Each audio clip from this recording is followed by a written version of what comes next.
안녕하세요. 김태훈의 현명한 투자자 방송 시작하겠습니다. 본 영상에서 다루는 내용은 투자 권유가 아니며 각 개인의 투자 판단에 대한 책임을 지지 않습니다. 별도의 SNS 채널 가입을 유도하거나 투자 권유 및 유료 리딩 서비스를 홍보하는 불법 사칭 계정에 유의하시기 바랍니다. 자, 오늘은 신성 ENG에 대해서 좀 말씀을 드리겠는데요. 여러 번 방송을 해드려서 이미 사업 구조나 이런 부분은 익히 잘 알고 계시리라 생각이 듭니다. 근데 문제는 이 신성 ENG는 벤처 1세대로 굉장히 이 반도체 산업이나 특히 최근 들어서 2차 산업, 2차 전지에 대한 사업 부분도 이제 꾸준히 요즘 첨단 산업들과 함께 발전하고 있는, 성장하고 있는 그런 기업이기도 한데, 근데 그러면서도 태양광 발전 같은 이런 친환경 사업도 함께 하고 있는 회사입니다. 근데 이 회사가 이 미국 정부의 인플레이션 감축법 IRA 때문에도 미국 내에 공장을 짓는 이 스마트 팩토리를 짓고 있는 이 전기차 배터리 업체들, 그다음에 전기차 이 태양광 관련된 그 산업 그 공장을 짓고 있는 이런 업체들은 미국의 인플레이션 감축법에 의해서 정부 보조금을 받게 됩니다. 그래서 이제 이런 것 때문에 호재가 돼서 이 해외 사업이 좀 활성화될 줄 알았는데, 전기차 시장의 그 캐즘 현상 때문에도 전기차 판매율이 둔화되고, 그러면서 전기차 업체들이 이제 투자를 이연시키면서 이 관련된 공장들, 스마트 팩토리 건설도 또 이연이 돼 버렸습니다.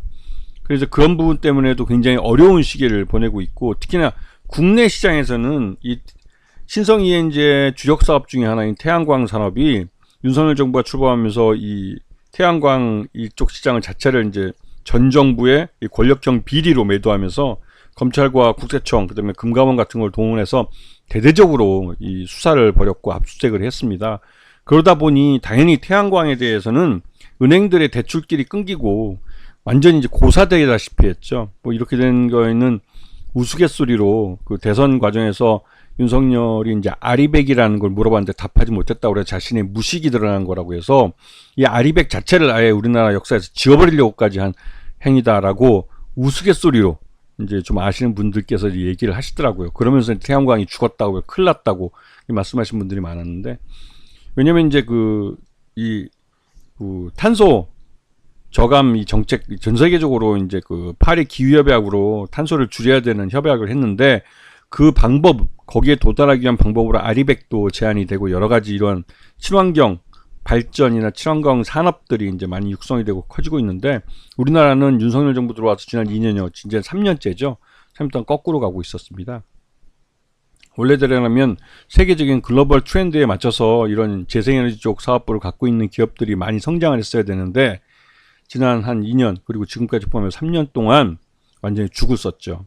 그러다가 지난 그 4월달 총선에서 국민의힘이 대패를 하면서 그 야당 중심으로 해서 이러한 친환경 사업에 대한 재투자가 논의되고 있고, 실제로 정부 관료들은 이 2년 동안 아예 그냥 복지부동을 하고 일을 안 하고 있다가 이제 일을 하기 시작했습니다. 그리고 태양광 관련해서 투자가 이루어지기 시작했고, 정부가 나서면서 은행들도 여기에 대한 대출을 이제 조금씩 늘려주고 있고, 이게 이제 그 관료들이 움직이면 우리나라는 관료가 움직이면 나라가 움직입니다.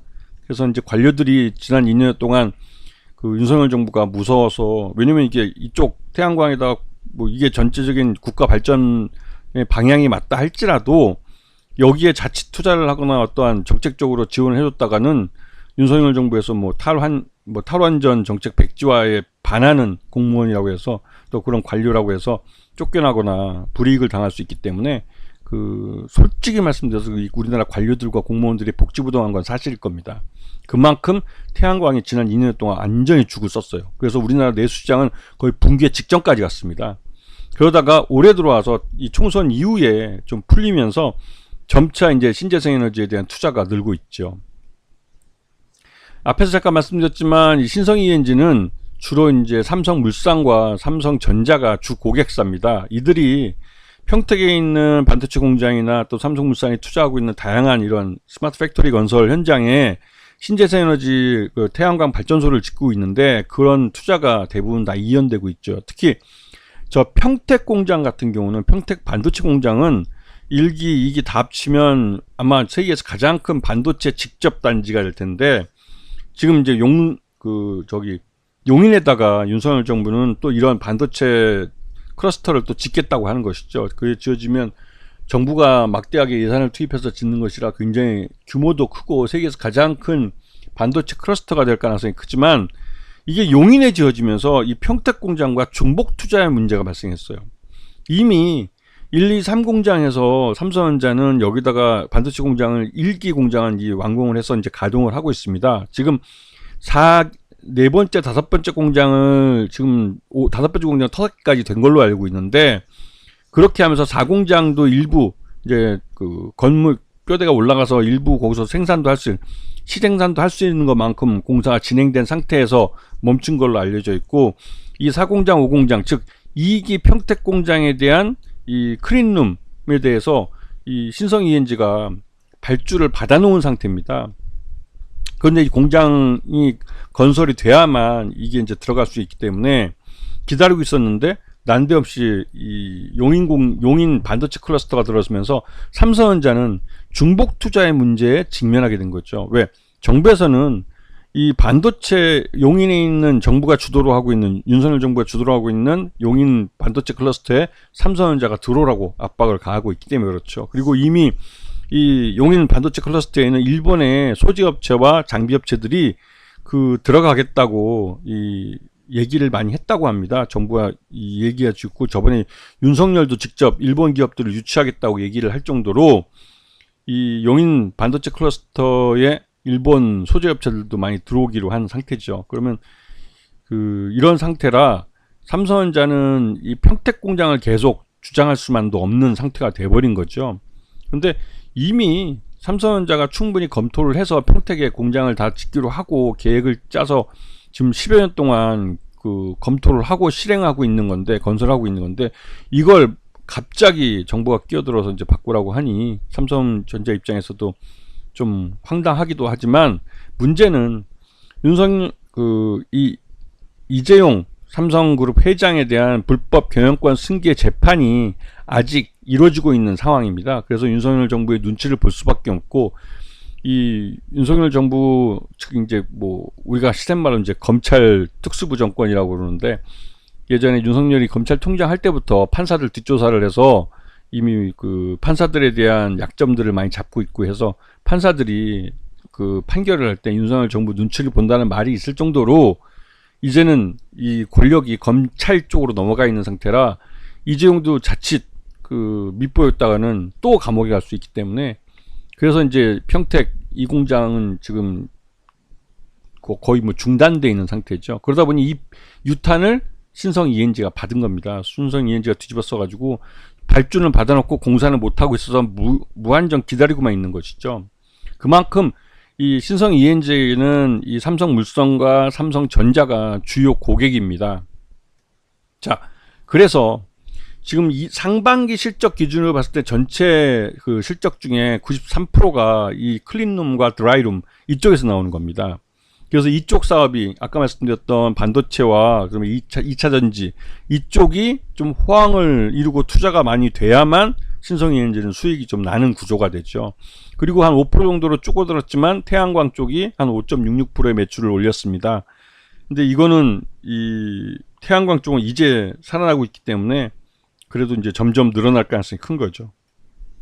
자, 보시게 되면 매출 외형도 그저 작년 동기 대비해서 그냥 그냥 좀 똔똔 할 정도고, 영업 이익도 지금 작년은 65억이나 발생했는데 이번엔 25억 정도밖에 발생 안 했고, 2분기 분기만 놓고 봤을 때는 적자가 발생한 상태입니다.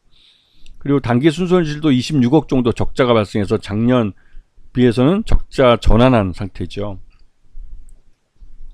그리고 이제 앞에서 말씀드렸지만 이쪽 서울부터 해서 이쪽 천안까지 해서 여기가 반도체나 이런 2차전지나 이런 쪽이 여기에 공장들이 많습니다, 우리나라에. 근데 여기 대부분 다 이제 새로 짓는 공장들이고 스마트 팩토리 형태로 이제 지고 있기 때문에 여기에 들어가는 이 클린룸이나 드라이룸 같은 것들을 신성 ENG가 많이 맡고 있죠. 근데 이게 문제는 발주는 받아놓고 사업이 진행이 안 되니까 미치고 환장하는 노릇입니다. 자, 그리고 전 세계적으로 특히나 2차 전지 같은 경우는 이 드라이룸, 미국에서 특히나 이런 드라이룸 같은, 그러니까 2차 전지 그 제조 공장이 투자 이연이 되면서 여기에 발주를 받아놓고 또한 손가락 밟고 기다리고 있기 때문에 신성이 이제 실적이 좀 부진해진 상태죠. 자, 보시게 되면 이 최대주인 그 지금 이지선 대표가 최대주로 있지만 실제로는 이완근 회장이 주식을 이만큼 증여를 해준 겁니다. 그리고 아직도 7.15%를 회장이 갖고 있죠. 그리고 이 부분은 향후 상속세의 대상이 됩니다. 그렇기 때문에 이 부분을 살아있을 때 증여를 할 가능성이 크고, 이게 이제 완전히 이쪽으로 넘어가야만 경영권 승계가 끝났다고 볼 수가 있는 것이죠. 지금 이완근 그 신성그룹 회장 밑으로 쭉 이 관련된 업체들이 있습니다. 뭐 우리기술투자도 눈에 띄는데, 우리기술투자 같은 경우는 두나무만 팔아도 이게 엄청난 그 현금이 들어오기 때문에 장기적으로 봤을 때 이 우리기술투자 이 부분은 이 아마도 이제 상속이나 증여 같은 경영권 승계와 관련해서 이 카드를 사용할 가능성이 있다고 이제 말들이 나오고 있죠. 그만큼 우리기술이 투자해놓은 두나무 지분 가치가 장난 아닙니다. 거의 8천억, 거의 조 단위로 이제 얘기가 나오고 있어서 이게 엄청난 그 현금을 가져올 복덩어리죠, 복덩어리. 근데 이런 것들을 신성 ENG 그룹 내에서 현금을 갖고 있다는 겁니다. 자, 그리고 아까 말씀드렸듯이 공무원들이 안 움직이다가 지난 4월에 총선에서 이제 국민의힘이 패하고, 이제 그 야당이 태양광에 대한 이런 그 신재생 에너지들에 대한 투자에 대해서 정부가 정책적으로 나서라고 계속 압박을 가하고 있고, 그러면서 제일 먼저 움직이는 건 관료들입니다. 지난 2년 동안 거의 일을 안 하고 복지부동으로 그냥 버티고 있던 관료들이 이제는 움직이기 시작한 거죠. 왜? 이제 지금 이 태양광이나 이런 쪽에 투자를 하지 않으면 우리나라는 영영 이 신재생 에너지나 또 더 나가서는 이런 파리 기후협약에서도 뒤떨어진 후진국으로 전락해버릴 위험이 있기 때문에 지금 움직이고 있는 이 관료들은 진짜 어떻게 보면 애국자들입니다. 이 윤석열 정부의 이 진짜 말 그대로 산업도 모르고 경제도 모르고 하는 이 검사들이 그 휘두르는 그 뭐랄까요, 그 압수색이나 이러한 그 월권이라고 해야 되나, 하여튼 이러한 비리라고 해야 되나, 하여튼 이런 것 때문에 다른 공무원들이, 이런 관료들이 일을 못하고 있었지만 이제는 더 늦으면 안 된다고 생각하는 것이죠. 그렇기 때문에 이런 그 발주들을 한국 동서발전이나 이런 데를 통해서 이제 발주를 내주는 겁니다. 이건 관료들이 움직여 주기 때문에 이러한 기업들도 그 움직일 수 있는 거죠, 공기업들도. 그래서 이렇게 되면 태양광 쪽에서 이제 발주들이 꾸준히 나올 거고, 이 신성 ENG 같은 경우는 이 태양광의 매출을 점점 늘려갈 가능성이 큽니다. 거기다가 최근 들어서 이 코로나 환자들이 아주 급증을 했습니다. 코로나 환자들이 급증하면서 이 의료 시스템이 붕괴할 거라는 말까지 나오고, 오죽했으면 급하면 윤석열 정부에서 이 코로나 환자들 같이 경증 환자들은 이 병원 응급실에 못 가게, 그러니까 찾아오는 수를 줄이기 위해서 응급실 그 의사의 이런 서비스에 대한 비용을 올려버렸습니다. 엄청 비싸게 했죠. 그래서 예전에 뭐 아이 키워 보신 분들은 아시겠지만, 애가 갑자기 연락 오고 그러면 갈 데가 없으니까 그냥 한밤중에도 이 그 병원 응급실 뛰어가고 그러는데요. 그 뛰어가고 하면 진짜로 그 몇만 원 안 되는 돈에 애를 이제 열도 떨어뜨리고 건강한 모습 다시 나가서, 야 진짜 우리나라 의료 서비스가 잘 돼 있구나라고 많이 느꼈는데, 이제는 가면 미국처럼 돈 없으면 치료 못 받습니다. 돈이 없어서 치료를 못 받습니다. 그리고 코로나 환자들 같은 경우는, 고령 환자들 같은 경우 자칫하면 죽을 수도 있죠. 이제 우리나라도 이제 미국식으로 변해가는 겁니다. 의료보험, 전국민 의료보험이 돼 있더라도 돈 없으면 치료 못 받습니다. 네. 그런 상황이 됐고, 특히 신성 ENG 같은 경우는 이동형 음압병동에 대한 이미 개발을 완료하고 코로나 때 일부 사용도 했습니다. 이걸 갖고 있습니다, 이 기술을. 급하면 그 일반 병원이 아니라 응급실 밖에 이런 이동형 음압병동을 따로 설치하고, 여기에 따로 코로나 환자들, 고령 환자들을 수용해서 치료할 수가 있는 것이죠. 지금 올해 들어와서 지금 8월 달에만 해도 지금 1359명 코로나 입원 환자가 급증하고 있습니다. 이분들은 고령의 중증 하여튼 다양한 이런 이유 때문에 위험이 있기 때문에 입원을 한 환자분들이죠. 이런 고령 환자들, 그 위험성 있는 환자들이 입원 환자들이 늘어나고 있는 건 점점 병원에서 이런 환자들을 전담하는, 왜냐면 감염병이기 때문에 여기 치료에 들어간 환자, 그러니까 의사와 간호사들은 다른 일반 그 환자들을 상대할 수 없습니다. 응대할 수 없고 치료할 수도 없고, 그래서 이 사람들도 역시 코호르트 격리처럼 격리된 병동에서 같이 환자들과 숙식을 해야 될 수밖에 없는 거죠. 자, 그래서 이제 신성 ENG는 윤석열 레임덕 덕분에 이제 태양광 시장의 투자 회복세의 수혜를 받고 코로나 재유행에 따른 이동형 음압병동을 갖고 있기 때문에 이에 대한 그 발주를 받아서 대응해 줄 수가 있는 거죠. 그리고 그렇게 할 수 있는 이유는 앞에서 말씀드렸던 주력 사업인 그러니까 이런 그 반도체 회사나 또 이게 2차전지 이쪽 회사들이 투자가 이연되거나 하면서 여기에 투입해야 될 인력이 남아있기 때문에 이동형 음압병동을 만들고 하는데 투입할 인력들이 있습니다. 그래서 이거는 발주만 주면 바로 이 신성 ENG가 대응할 수가 있는 거죠. 그리고 지금 여름에 지금 유행하고 있는 코로나가 이게 올 겨울까지도 이어질 수 있기 때문에 이 음압병동에 대한 필요성은 점점 중요성이 높아지고 있는 것이죠.